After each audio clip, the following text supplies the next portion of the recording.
The city of Philadelphia said it would happen today, and it did. They released the body cam video of the two police officers involved in the deadly shooting of Walter Wallace. Needless to say, it is difficult to watch, showing in graphic detail the officers pleading with Wallace to drop his knife, and finally the sound of gunfire that the officers felt they had to unleash. Live at Southwest Detective Headquarters is Action News reporter Bob Brooks. Bob, show us what you can of the mentioned in a video months ago about, a guy with mental illness, that the cops should actually be trained for this type of stuff. They should know how to de-escalate a situation instead of shooting. Jim, I will, but first I want to set the scene here at Southwest Detectives nearby where Wallace was shot.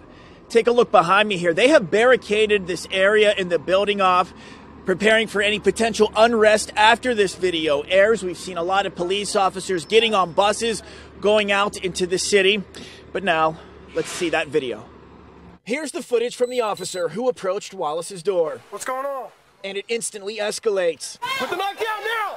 Walter Wallace Jr. walks out with a knife towards him. Both officers plead with him at least 11 times that I count to drop it. Put the knife down now! Put the knife down! Here's the angle from the second officer's body camera as Wallace then approaches him. Put it down! Put it down! Put the knife down! His mother runs out to stop him. Put the knife down! Get him! It doesn't work. And seconds later, one officer says, "Shoot him." And they do. We stop the video as Wallace is shot. It's too graphic to show. He falls immediately to the ground. His mother runs to her son, screaming. The officers have now been identified as 25-year-old Sean Matarazzo and 26-year-old Thomas Muntz. They both shot at Wallace at least 7 times each. Immediately, neighbors huddle around him.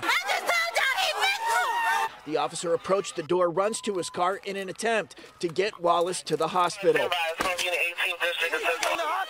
Now tonight, we also have the 911 calls. They shape the kind of situation the officers had most certainly prepared themselves for. One of the calls is from Wallace's sister. What's wrong there, ma'am? I'm the daughter to my mother and my father, and my brothers, they called the cops earlier, and the cops is not doing nothing. He's over there hitting my mother and my father, and I'm always shouting. How old is your brother? Any weapons involved? No, but he got a case of, he on probation and everything. He got a case for being violent and everything. He got a whole record. We also have this transmission from dispatch before they arrive. Just have the officers use caution, respond to that. This is an ongoing domestic issue going on up there. He says is necessary in making meaningful changes in Philadelphia. Seeing another life tragically lost yet again to police violence can make many of us question whether anything has changed or whether anything will ever change. Outside City Hall, several hundred supporters of Black Lives Matter were outraged by what they saw on the police cam videos. If it can happen to Walter Wallace Jr., it could happen to any person in this city.